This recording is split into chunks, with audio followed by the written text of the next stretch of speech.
나라를 사랑하는 마음으로 국민이 함께 하늘을 우러러보기에 참 좋은 계절인데, 세상의 혼탁함 때문에 사람들의 마음은 많이 고통스럽고 스산합니다. 우리 공의의 하나님, 사랑의 예수 그리스도, 진리와 생명으로 내리시는 이 은혜의 계절에 우리도 다 복음의 말씀을 믿고 삶의 변화가 일어나서 확실한 믿음과 장래의 소망을 이루는 나라가 되고 의로운 민족이 되기를 간절히 기도합니다. 요한복음을 읽으시면서 은혜 받고 계실 줄 압니다. 요한복음은 앞에 있는 마태, 마가, 누가의 세 공관복음하고 성격이 다릅니다. 마태, 마가, 누가는 예수님의 사역을 역사적 순서에 따라서 써내려간 복음서인데, 요한복음은 그 순서를 초월하고 뚜렷한 목적 하나를 세상에 전하기 위해 기록된 복음서입니다. 그 목적 하나가 무엇일까요? 이 복음서를 쓴 사람은 예수님의 제자 요한입니다. 요한은 이 복음서의 끝부분에 이 하나의 목적을 분명히 적어 놓았습니다. 요한복음의 목적을 먼저 우리 같이 읽으시죠. 요한복음 20장 30절과 31절에 그 목적이 있습니다. 같이 봉독하시겠습니다. 예수께서 제자들 앞에서 이 책에 기록되지 아니한 다른 표적도 많이 행하셨으나 오직 이것을 기록함은 너희로 예수께서 하나님의 아들 그리스도이심을 믿게 하려 함이요 또 너희로 믿고 그 이름을 힘입어 생명을 얻게 하려 함이니라. 아멘. 여러분, 이미 세계의 복음서를 통해서 예수님에 관한 기록들을 볼 수 있지만 온 세계 사람들이 그분을 하나님의 아들로 믿고 영원한 생명 얻기를, 영생 얻기를 바라는 목적으로 이 말씀이 기록된 것입니다. 사도 요한은 pat모섬에 유배돼서 계시록을 쓰기 전에 이 복음서를 썼는데 아마 서기 AD 90년 무렵에 이 복음서를 기록한 것으로 봅니다. 다른 복음서가 있지만 하나님의 아들 예수 그리스도를 믿어 받아들이고 영생을 얻기를 바라는, 이것이 요한복음의 주제이며 성경의 주제입니다. 지금 이 말씀을 제가 드리니까 성경 전체의 요약과 핵심이 되는 진리의 바로 그 포인트가 요한복음 3장 16절이로구나 생각이 나시죠? 그것이 3장에 기록되어 있습니다. 다시 한번 우리 요한복음 3장 16절 말씀을 봉독합니다. 우리 줄줄 외우실 수 있는 이 말씀 우리 같이 봉독합니다. 하나님이 세상을 이처럼 사랑하사 독생자를 주셨으니 이는 그를 믿는 자마다 멸망하지 않고 영생을 얻게 하려 하심이라. 이 요한복음의 목적과 진리의 핵심이 여기 있습니다.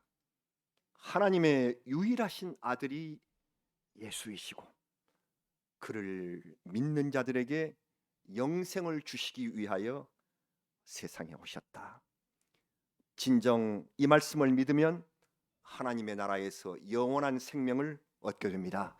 우리 이 말씀 같이 믿어서 이 말씀대로 영생에 이르는 성도, 우리 하나님의 자녀들이 되시기를 주의 이름으로 축원합니다.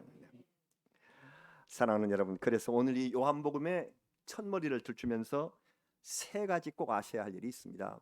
그래서 이 세 가지를 오늘 말씀의 제목으로 뽑았네요. 하나는 로고스, 또 하나는 거듭남, 세 번째가 생명의 떡. 이 말씀 차례대로 우리가 알아가야 할 것입니다. 첫째가 로고스입니다. 로고스란 헬라어인데 신약 성경이 헬라어 곧 그리스어로 쓰여져 있습니다. 그 당시 헬레니즘이 온 세계에 유행하던, 지금 같으면 영어로 그렇게 쓰신 그리크 헬라어의 말씀이죠. 요한복음의 1장 1절에 태초에 말씀이 계시니라라고 하셨는데, 바로 이 로고스라는 말이 헬라어의 말씀, 이성 이런 뜻입니다. 우리가 이성을 갖고 산다. 말씀과 이성. 이 말씀의 헬라어가 곧 로고스입니다. 그 헬레니즘이 세상에 편만하던 때에 그들은, 헬레니즘 시대에 사는 사람들은 세상 질서가 세 개의 축에서 나온다. 그 세상 질서를 이루는 기본 축이 무엇인가? 세 개의 축이 여러분 이미 공부하실 때 학교에서 배우신 것처럼 로고스, 파토스, 그리고 에토스, 이 셋이 온 세상의 기본 질서를 이루는 축입니다. 우리말로 바꾸면 로고스, 말씀 또는 이성. 파토스는 무엇입니까? 감정, 열정. 그리고 에토스는 윤리, 인격입니다. 그래서 이 세 개가 세상의 기초를 이룬다. 로고스, 파토스, 에토스. 이 로고스가 바로 말씀이신 예수 그리스도다. 이렇게 당시의 헬레니즘 시대에 사는 사람들에게 가르치고 계시는 것입니다. 요한복음은 세계의 사람들을 향해 예수님은 말씀이시다, 로고스로서 창조와 질서와 구원을 이루시는 존재라 이렇게 알려줍니다. 그분이 태초부터 말씀으로 계셔서 생명과 빛을 비추시다가 그러시다가 우리 인간에게 오셨다. 우리 인간을 구원하시기 위하여 친히 인간이 되어서 오셨다. 이 로고스 말씀이 우리 인간 육신이 되셨다. 요한복음 초를 장식하는 위대한 요절입니다. 요한복음 1장 14절 말씀입니다. 잘 아시는 이 말씀 같이 봉독하십니다. 말씀이 육신이 되어 우리 가운데 거하심에 우리가 그의 영광을 보니 아버지의 독생자의 영광이요 은혜와 진리가 충만하더라. 아멘. 우리는 이 말씀을 믿습니다. 로고스가 사람이 되셔서 오셨습니다. 그분은 진리이심으로 그 은혜가 내리는 곳마다 말씀이 충만하고 하나님의 영광이 넘칩니다. 주님의 말씀을 읽으시는 여러분, 주님의 말씀을 들으시는 여러분, 주님의 말씀을 또한 기록하시는 여러분, 우리에게 창조와 구원의 영광이 날마다 충만하게 임하실 줄로 믿습니다. 로고스의 예수 그리스도가 말씀으로 우리에게 오셨습니다. 두 번째 거듭남의 말씀을 드리려고 합니다. 바람이 불어오던 어느 깊은 밤 시간에 두 사람이 앉아서 대화를 나누고 있습니다. 요한복음 3장에 봄밤이었는지 가을밤이었는지 알 수 없지만 어쩌면 지금처럼 제법 찬바람이 일기 시작하는 가을밤이 아니었을까 생각합니다. 예수님이 묵고 계시는 그 집에 찾아온 손님은 당시의 공의회 의원이며 지금 같으면 국회의원급인 서기관 니고데모라는 사람이었습니다. 아마 자신의 신분 때문에 늦은 밤을 선택해서 예수님을 찾아왔던 것 같습니다. 그는 예수님의 표적에 대하여 여러 가지로 질문하면서 하늘로부터 오신 선생인 줄로 제가 압니다. 이렇게 말하면서 여러 가지를 물었습니다. 이때에 예수님의 대답 가운데 중요한 것이 거듭남, 곧 중생의 말씀을 하셨어요. 거듭남, 중생, born again, 다시 태어난다. 자, 요한복음 3장 3절 말씀을 우리 같이 봉독하겠습니다. 예수께서 대답하여 이르시되 진실로 진실로 내게 이르노니 사람이 거듭나지 아니하면 하나님의 나라를 볼 수 없느니라. 아니 born again, 거듭나다니. 학식 높았던 니고데모도 이 말씀을 이해하지 못해서 예수님에게 다시 묻습니다. 어떻게 모태에 두 번째로 들어갔다가 나올 수가 있습니까? 하고 반문합니다. 우리도 처음에 들을 때 이 거듭남, 중생이란 말씀이 아마 마음에 잡히지 않았을지도 모릅니다. 거듭남, 세례와 성령으로 내 영이 새로 태어난 것을 뜻합니다. 세례받음과 성령이 내 마음에 오심으로 인하여 구원의 길로 접어드는 그 첫머리, 거듭남, 구원의 첫 단계입니다. 이것을 설명하고 가르쳐 주시려는 예수님 앞에 그때 휙 하는 이 바람 소리가 들렸다. 밤바람이 창문을 흔들고 지나갔습니다. 예수님께서는 이 바람 소리를 비유로 삼아서 니고데모에게 이렇게 말씀을 주셨네요. 요한복음 3장 8절을 다시 같이 읽겠습니다. 바람이 임으로 불매 네가 그 소리는 들어도 어디서 와서 어디로 가는지 알지 못하나니 성령으로 난 사람도 다 그러하니라. 예수님 말씀에 따라 가을바람이 부는 이때 우리도 생각해 보십시다. 가을바람이 이리저리 부는 것이 그냥 허무한 일일까요? 임의로 바람이 제 뜻대로 불다가 사라지는 것 같지만 이 바람이 불어서 봄에는 꽃을 피우게 하고요, 가을에는 열매를 잇게 합니다. 어떤 때에 이 바람은 무서운 회오리를 일으켜서 태풍으로 우리 삶의 터전을 엄습하기도 합니다. 예수님 말씀하시기를 바람 소리를 들을 수 있는 신앙이 필요하다. 여러분, 바람이 소리를 내고 몰려오는 태풍 소리는 누구나 듣고 무서워합니다. 그러나 고요한 시간에 우리의 귓전을 타고 오는 기도의 음성 같은 그 하나님과 대화하는 그 소리를 들을 수 있어요. 저는 조지 모리슨이라는 분이 쓴 글에 아주 많은 감동을 받았는데, 바람이 전하는 소식이라는 글을 제가 아주 유심히 읽어서 메모해 놓았던 그런 기록이 있어요. 제가 잠시 그 글을 한 부분을 말씀드릴게요. 이런 글입니다. 고통을 받고서야 부딪혀 그때 들을 수 있는 바람 소리가 아니라 우주의 다양한 음악처럼 세상을 만드신 하나님의 오묘하신 섭리를 들을 수 있는 귀, 맑은 바다를 조용히 순항하는 뱃전에 앉아 바다의 노랫소리 같은 자연스러운 바람 소리를 듣고 인생을 항해하는 그런 신앙을 가져야 한다. 그때까지 아무것도 모르고 하나님께 대한 감사도 없이 마음대로 살아가다가 돌풍을 만나 돛대가 부러지는 순간, 그러고 나서야 비로소 바람 소리를 듣고 고통에 빠지는 그런 인생이 되어서는 안 된다. 이런 내용입니다. 성령님을 마음속에 모시면 새로운 사람이 됩니다. 성령이 오시면 거듭난 중생한 사람이 됩니다. 새로운 피조물, 하나님이 우리를 만드셨는데, 그래서 우리가 그 만듦을 받은 피조물인데 새로운 피조물이 된다. 영적으로 다시 태어난 사람, 즉 거듭난 사람은 새로운 피조물이라.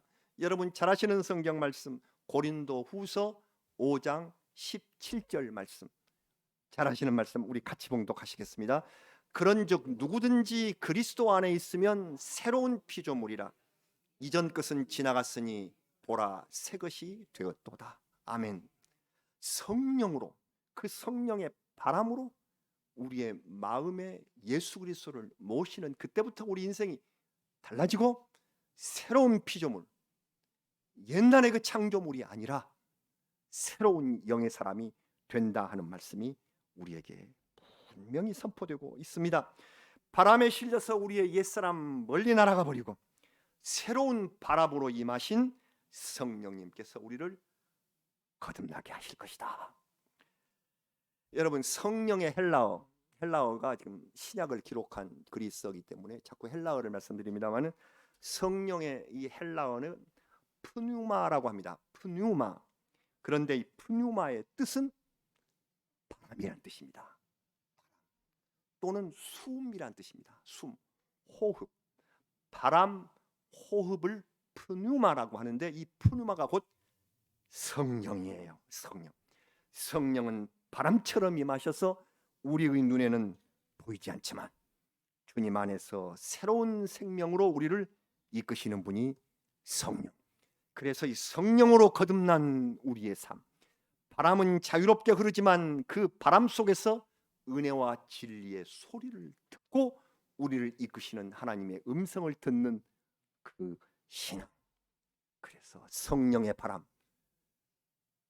우리의 복음송에서도 성령의 바람 불어온다. 그 복음송을 우리가 많이 부릅니다. 성령의 바람은 우리를 거듭나게 하여 구원과 영생의 길로 이끄십니다. 여러분, 가을바람 불어오는 10월의 아름다운 계절 그 밤에 우리 주님 앞에 조용히 앉아서 내 마음 모두를 다 열어놓으시고 성령으로 거듭나게 하신 우리 주님께 감사드리며 내 영을 다시 한번 확인하여 구원의 주님을 확실히 믿고 영생을 마음속에 확신하시는 아름다운 가을밤, 주님을 찬양하는 날들이 이 10월에 계속되시기를 주님의 이름으로 축원합니다. 세 번째 말씀을 드리겠는데, 우리 교회 주보의 사면을 보시면은 작은 글씨로 늘 써드려서 죄송한데 성경 읽기 대행진단입니다. 그래서는 오늘은 이 장의 말씀이시니까 그 장의 주안점 3개를 보시고 읽으신데 도움이 되라 해서 늘 드리시는 그러한 글자 선물인데 잘 보시는지 모르겠습니다. 그랬더니 지난주 주보하고 이번 주보를 보시면 거기에 제가 쓴 건데 괄호를 이렇게 쓰고 어려운 글자들이 있습니다. 에고 에이미, 지난 수요일에서는 말씀을 드렸는데요. 에고 에이미 해서 뒤에 1번부터 7번까지를 썼습니다. 지금 주보에는 3번 에고 에이미 3부터 에고 에이미 7까지 그렇게 쓰여져 있네요. 이 에고 에이미도 헬라어로서 나는 뭐뭇이다 그런 말입니다. 이게 에고, 나는, 에이미, 무엇이다. 영어로 말하면 I am 그 말입니다. I am, 나는 뭐다. 오늘 헬라어를 3개를 익히셨습니다, 여러분. 그러시죠? 복습 한번 해보실까요? 헬라어 로고스 무슨 말? 말씀, 우리의 이성 말씀. 또 헬라어 푸뉴마 바람, 성령. 에고 에이미, 나는 무엇이다. 나는 뭐다. 예수님께서 자기 증언, 스스로 자기를 증언하시는 예수님 자신의 신분을 표현하시는 비유 방식, 우리에게 잘 알아듣게 하기 위하여, 우리 무지한 우리를 깨우치기 위하여 나는 무엇으로 세상에 왔다. 나는 이것이다. 에고 에이미 무엇 이렇게 말씀하시는 것이 요한복음에 7개 나옵니다. 에고 에이미 7개. 영생에 대하여 묻는 우리 인간의 질문에 답하신 예수님의 자기 표현, 예수님께서 자기를 표현하신 매우 중요한 가치가 있는 7개. 우리 빈누리 교우들께서 요한복음을 묵상하실 때 감사와 보람을 담아서 예수님이 직접 말씀하신 I saying, 나는 무엇이다 하신 7가지를 우리 다 기억하고 외우셨으면 좋겠습니다. 문제없이 다 외우실 거예요. 그래서 제가 오늘은 첫 번째 생명의 떡, 그리고 다음 주일에 7가지 다 나오는데 더구나 다음 주일에는 우리 셀 모임을 하시는 날이에요. 그래서 다음 주 그 자료에다가 7개의 에고의 의미를 요절까지 해서 써서 드리도록 하겠습니다. 그러나 오늘 먼저 무엇이다 하는 것을 아시고 가시는 게 좋겠어서 오늘은 제목만 먼저 말씀드리기로 할게요. 에고의 의미, 나는 무엇이다. 예수님이 무엇이실까요? 비유로 말씀하신 나는 이것이다. 첫 번째가 오늘 여기 있는 대로 우리가 아까 봉독하신 말씀대로 뭐다? 생명의 떡이다. 요한복음 6장 35절 나는 생명의 떡이다. 두 번째 말씀드릴게요. 나는 세상의 빛이다. 세상의 빛. 8장 12절입니다. 이것까지는 지난주 주보에 있었습니다. 8장 12절에 나는 세상의 빛이다. 세 번째 오늘 주보 보시면은 나는 양의 문이다. 양들이 들어가는 문. 나는 양의 문이다. 10장 7절. 네 번째 에고의 힘이 나는 선한 목자다. 10장 11절 말씀. 다섯 번째 나는 부활이요 생명이다. 11장 25절. 나사로를 살리실 때 나는 부활이요 생명이다. 여섯 번째 우리가 너무나도 잘 아시는 말씀 14장 6절 나는 길이요 진리요 생명이다. 길이요 진리요 생명이다. 14장 6절. 마지막 15장 1절 나는 참 포도나무다. 나는 참 포도나무. 너희는 가지. 내 아버지는 농부이시다. 이렇게 말씀하시. 나는 참 포도나무. 7가지 말씀이 유명한 요한복음의 에고 에이미. 예수님의 자기 표현, 예수님의 자기의 증언, 신분을 표시하는 귀한 말씀입니다. 다음 주까지 이 말씀을 우리가 완성하도록 하겠습니다. 예수님께서 나는 생명의 떡이다라는 말씀을 하시기 전날 디베리아 갈릴리 바다 건너편 베세다 언덕에서 놀라운 이적이 일어났어요. 예수님 말씀을 듣기 위해서 사람들이 먼 길을 다 따라왔는데 배가 고파 그들을 먹일 식사가 준비되지 않았습니다. 예수님은 베세다 광야에서 빌립을 불러서 어떻게 하면 좋겠느냐 물어보셨습니다. 빌립이 아마 베세다 출신이에요. 그 고장 사람이에요. 그래서 물어보셨을 것 같습니다. 빌립이 사람들을 보고 열심히 계산을 한 결과 주님 200데나리온어치의 빵을 사더라도 부족할 것 같습니다. 한 데나리온은 일꾼의 하루 품삯입니다. 어느 정도 돈이 될 것인가 계산하기 위해서 일꾼의 하루 품삯을 한 5만 원으로 계산을 해보겠습니다. 5만 원 더 줘야지 지금 이 5만 원 가지고는 하루 일당이 안 되거든요.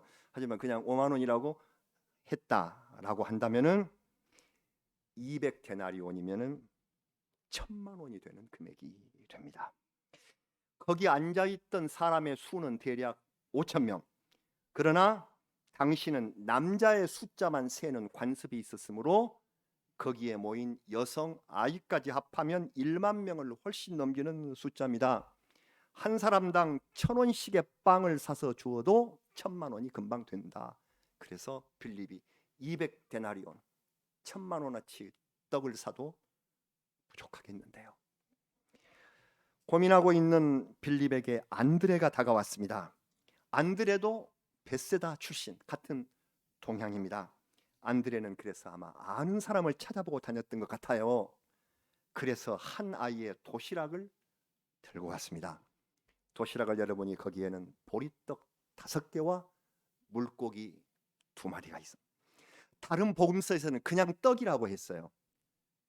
마테마가 누가에서는 그냥 떡이라고 했는데 요한은 그 떡을 정확히 보고 기록을 했습니다. 보리떡이라고 구체적으로 기록합니다. 그냥 떡도 아닌 보리떡. 가난한 집 아이들이 먹던 값싼 보리 범벅의 그 빵에 반찬으로 갈릴리 해변에서 흔히 잡을 수 있는 물고기 반찬 그 도시락. 그나마 한나절 동안이나 어린아이의 품에서 이리저리 밀려서 뭉개지고 딱딱해진 작은 도시락. 그것을 가져왔습니다. 그러나 이것은 가난한 어린이가 몇 번이나 망설이다가 할 수 없이 예수님 제자 안드레 선생님에게 자기 먹지 못하고 내놓은 그런 희생적인 헌물이었습니다. 이 눈물겨운 떡 위에 우리 주님께서 축사하셨습니다. 어떤 일이 일어났을까요? 우리는 믿음으로 그 자리를 상상해 봅니다. 12제자가 바구니를 들고 그 속에서 보리떡과 물고기를 나누어 줄 때 5,000명이 모두 배불리 먹기까지 그 음식이 그치지 않았다 하는 놀라운 이적입니다.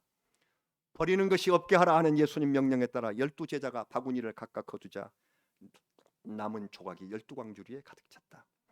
사람들은 놀라고 만족해하며 소리를 지르고 아마 구호를 외쳤을 것입니다. 예수, 예수와 막 구호를 외쳤겠죠. 우리 임금이 되어주세요. 임금이 되어주세요. 그들은 예수가 임금이 되신다면 날마다 이렇게 먹을 것을 해결해 주실 것이라고 여긴 것 같습니다. 가난하고 굶주리는 사람들이 대부분이었으므로 날마다 끼니를 해결하는 것이 걱정이었기 때문입니다. 우리는 지금 일용할 양식을 주님께 얻고 있습니다. 일용할 양식을 얻는 생활을 하게 됨을 우리는 정말 늘 감사합니다. 주님의 기도를 통해서 오늘 우리에게 일용할 양식을 주시고 이렇게 기도하는 그 기도가 이루어지고 식사 때마다 감사 기도를 드리는 것, 우리 의식주 생활에서 하나님께서 늘 주시는, 우리는 의식주 새 옷 입을 때 그리고 우리 집에 들어갈 때마다 늘 기도하지 않지만 먹게 되는 이때 일용할 양식을 하나님께 감사할 줄 압니다. 왜? 이 양식은 하나님께서 내리신 은혜이기 때문에. 사람들을 먹이신 예수님은 육신을 채워줄 양식이 이렇게 중하지만 그보다 더 중요한 것은 영혼의 양식을, 영의 양식을 구하는 일, 그것이 먹는 것보다 더 중하다라고 말씀을 하셨습니다. 이것을 우리가 잘 알고 깨닫고 있는 사람이 그리스도인 믿음의 사람들입니다. 세상 사람들은 먹을 일 여기서 그치지만 이보다 더 중하고 귀한 것이 영혼의 양식이기 때문에 요한복음 6장 27절의 말씀을 우리 같이 봉독하겠습니다. 요한복음 6장 17절입니다. 썩을 양식을 위하여 일하지 말고 영생하도록 있는 양식을 위하여 하라. 이 양식은 인자가 너희에게 주리니 인자는 하나님 아버지께서 인치신 자니라. 아멘. 이 영생의 양식은 하나님께서 보내신 그 아들이 세상에 생명을 주는 것이다. 이 육신의 양식뿐 아니라 생명의 양식. 그래서 그 위대한 에고 에임이 나는 생명의 떡이라. I am the bread of life. 생명의 bread, 빵이다 선포하셨습니다. 사랑하는 여러분, 물론 육신의 양식도 중요합니다. 하나님께서는 출애굽 때 광야에서 백성을 먹이시기 위하여 날마다 만나를 내려 주셨습니다. 이제 아버지의 보냄을 받아서 세상에 오신 그리스도, 만나보다 더 귀한 생명의 떡을 우리에게 내려주신다고 약속하십니다. 예수님을 구주로 믿고 그에게 나오면 영혼의 굶주림과 목마름이 없어집니다. 그래서 그리스도께서는 하나님의 자녀들을 하나도 잃어버리지 않겠다. 오늘 우리 봉독한 말씀처럼 하나도 잃어버리지 않고 마지막에 그들을 다 살려서 영생을 얻게 할 목적이 있으심을 우리에게 밝혀주셨습니다. 이를 위하여 오늘 또 우리에게 생명의 떡을 풍성히 공급해 주시는 우리 주님. 그래서 우리는 날마다 육신의 양식으로 빠지지 않고 밥을 먹고 있지만 이 영혼의 양식을 얻기 위하여 우리 날마다 말씀 정해놓고 영혼의 식탁을 우리가 마련해서 이 말씀으로, 로고스의 말씀으로 이 세상에 오신 우리 주님의 말씀을 읽는 것입니다. 생명의 떡을 얻기를 원하는 것입니다. 사랑하는 여러분, 우리는 요한복음의 말씀을 읽으며 오늘 세 가지의 중요한 핵심에 집중했습니다. 먼저 우리 예수 그리스도는 태초부터 하나님과 함께 계셨습니다. 무엇으로 계셨나? 말씀으로 계셨다. 말씀으로 선지하신 그리스도는 진리의 로고스이시고 이 로고스가 육신이 되어서 우리 가운데 오셨습니다. 자, 가을입니다. 가을바람이 부는 것을 느껴보십시오. 보이지 않게 우리에게 오신, 우리에게 임하신, 이 계절을 만드시고 열매를 잇게 하신 바로 그 성령께서 우리를 새로운 피조물이 되게 만들고 계십니다. 중생한 영혼이 취할 양식은 생명의 떡입니다. 우리의 육신을 이어갈 육신의 빵이 아니라 중생한 사람들에게 꼭 필요한 양식은 말씀입니다. 육신의 양식만을 얻으려고 정신없이 살아왔던 우리 인생은 이제 주님의 떡을 매일 받아서 말씀으로 영혼을 채우며 영생 얻기를 원합니다. 주님 우리에게 로고스, 거듭남, 생명의 양식을 말씀해 주셨습니다. 영생을 위한 필수 조건들입니다. 말씀, 이 말씀으로 거듭남, 그리고 영혼의 양식으로 늘 우리를 채워 영생을 얻게 한 이 영생을 위한 필수 조건 세 가지를 우리에게 주신 주님께 감사와 찬미를 올리며 우리 이 아름다운 세 가지 중심의 인생을 살기를 주님 앞에 작정하며 서원합니다. 우리 다 같이 기도드리겠습니다. 10월의 가을밤 바람 소리를 들으며 예수님 니고데모와 말씀하시던 그 대목을 우리 상상합니다. 부족한 저희들에게도 아름다운 가을을 주시고 10월을 주셨는데 벌써 가을바람이 차가워집니다. 가을바람에 성령께서 내리신 말씀의 은총을 생각하며 우리 거듭나서 중생한 영혼의 사람이 되었나, 그리하여 영혼의 양식이 얼마나 충만한가를 깊이 생각하며 감사하는 저희 되게 하여 주시옵소서. 참으로 하나님, 저희를 사랑해 주셔서 감사합니다. 말씀을 육신이 되어서 이 세상에 오게 하신 예수 그리스도를 찬양합니다. 로고스, 거듭남, 생명의 떡, 영생을 위한 필수 요건을 간직하며 살겠습니다. 주님, 우리의 영혼을 받아 주시옵소서. 예수님의 이름으로 기도드리옵나이다. 아멘. 우리 함께 찬송 421장을